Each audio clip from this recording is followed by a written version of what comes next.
Water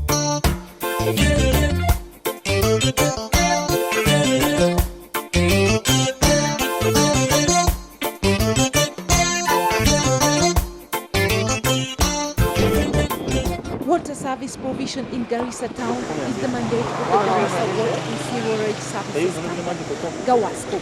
The company serves an area of 147 kilometers with more than 9,500 water connections.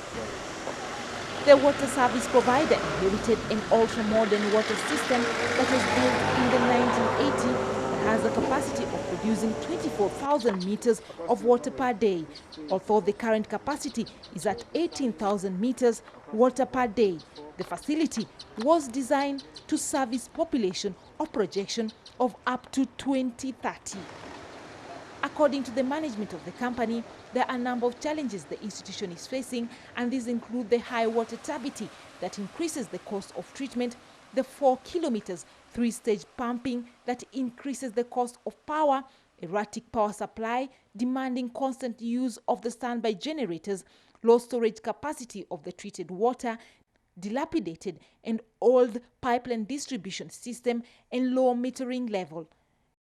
For us to even sustain and meter our operation, whatever, we need to meter everybody so that we address the non-revenue water, which used to be called the UFW, unaccounted for water. Yes. So if half of our consumers are not metered, it's like 50% of the water we can't quantify or maybe account for. The institution has sunk 7 boreholes that yields 7,000 meters of water per day to supplement the river water, and requires 7 more boreholes apart from exploring alternative power sources of energy. Water metering will increase revenue and hence impact on the number of people it can reach to offer services.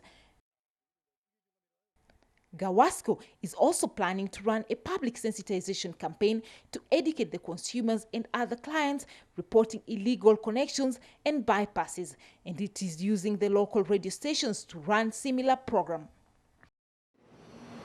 You might see people say that we have water problem here and there, but technically there's no water crisis here in Garissa town. I can say that Garissa is one of the cities that we have attained. We can say that according to the Millennium Goals, that we have attained the Millennium Goals. Apart from the low sewerage cover of only 10% that runs in a dilapidated system built in 1980, the company needs an exhauster to supplement the service within the town and support the sanitation services in peri-urban areas, and the need to train personnel since most of them have basic education. So we make sure that we give Garissa and its environs safe drinking water. The Garissa Provincial General Hospital was established by the government in 1976 to serve the entire northeastern province and parts of coast and eastern provinces, and specifically the residents of Garissa who need a lot of support on health issues. Furthermore, the hospital serves a huge population from the Dadaab refugee camp, the world's second largest refugee camp, with a population of more than 600,000 refugees, mainly from Somalia. The services of the hospital range from in- and outpatient, accident and emergency service, maternal and child care, optical and referral services.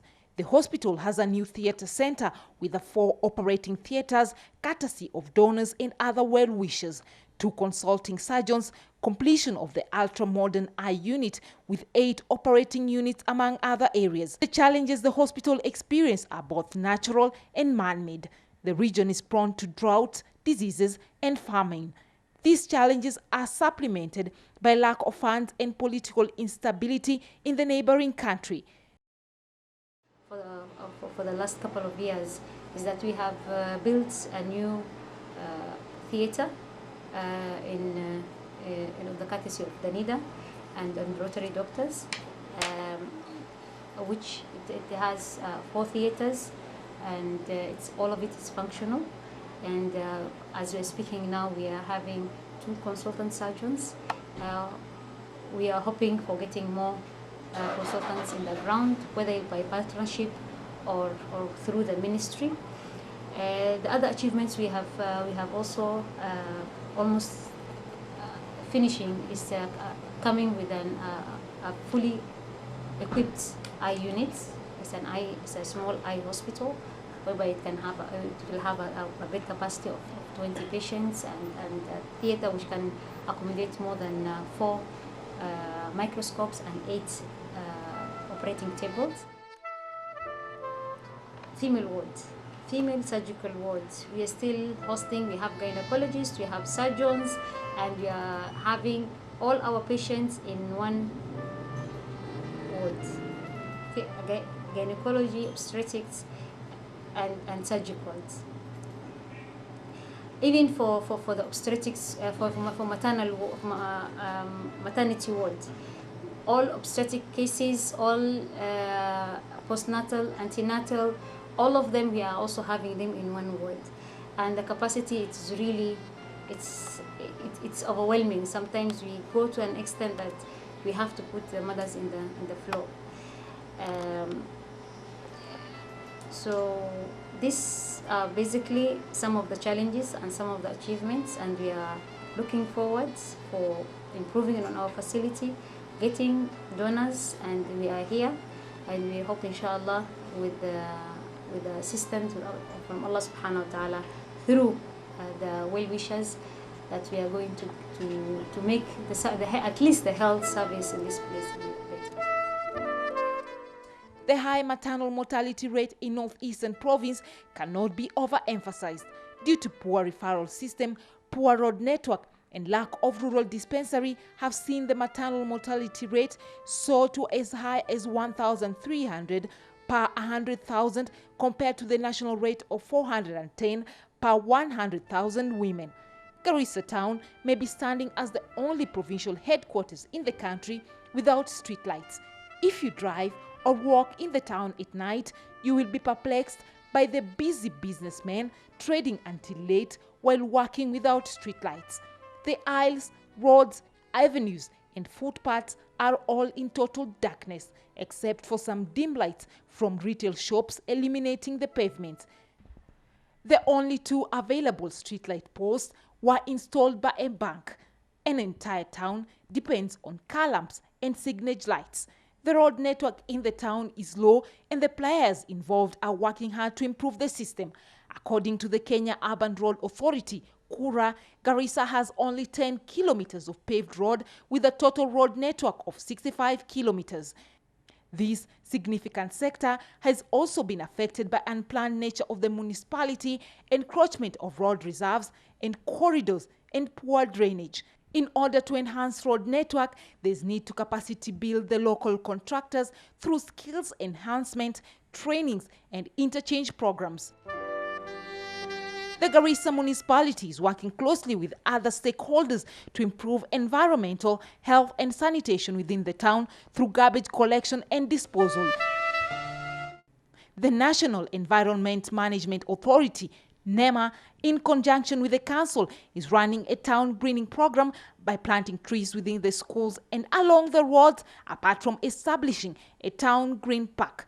The authority is always planning to involve the youth in cleaning of the town. Kama sisi vijana tunaweza jitolea pia sisi tutengeneze mabarabara kwa kusafisha town, kufanya kazi kwa pamoja kama. The council dump site need to be relocated. The town has reached where it is. The site is not even fenced, and it has no license from NEMA. So they need to fence. They need to put a guard post and connect infrastructure, the road network, to the new dump site. And people drink a lot of water, bottled water, and they are throwing the tubes in the streets. Our streets are filled up with plastic waste, which is blocking now the drainage during the rains and causes havoc in the community.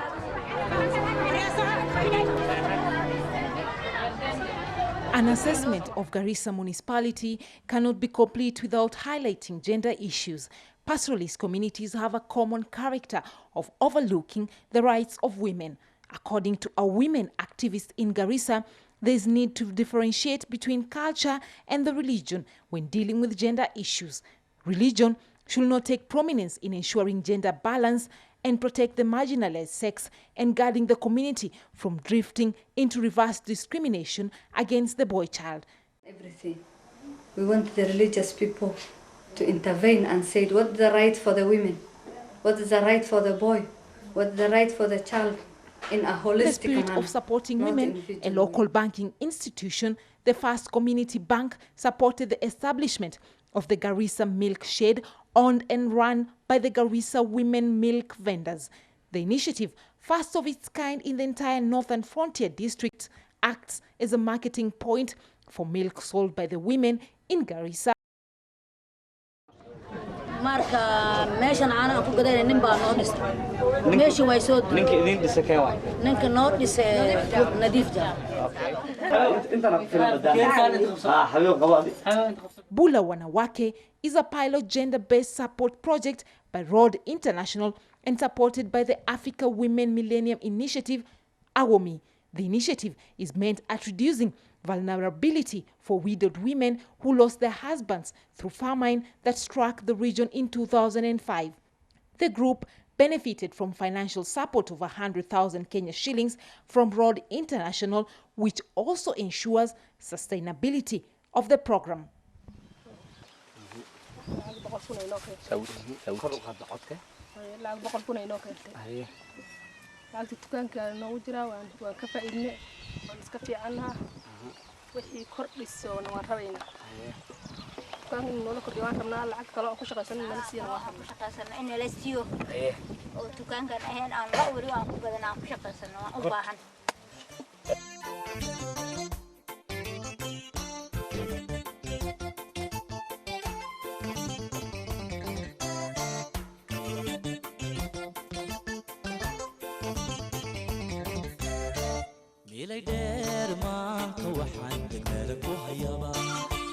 xiisaan u baxay mudaan xaraf tagay wataanaha nasaha iyo sheekh madar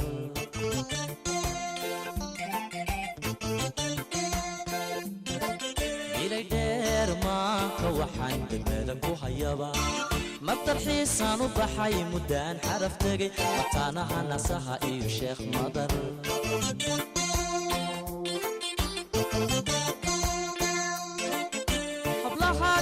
وين كيسك ومري مفوران كبرعي تبدير مدشاء لقال حيسي يومين ماشي يخبوه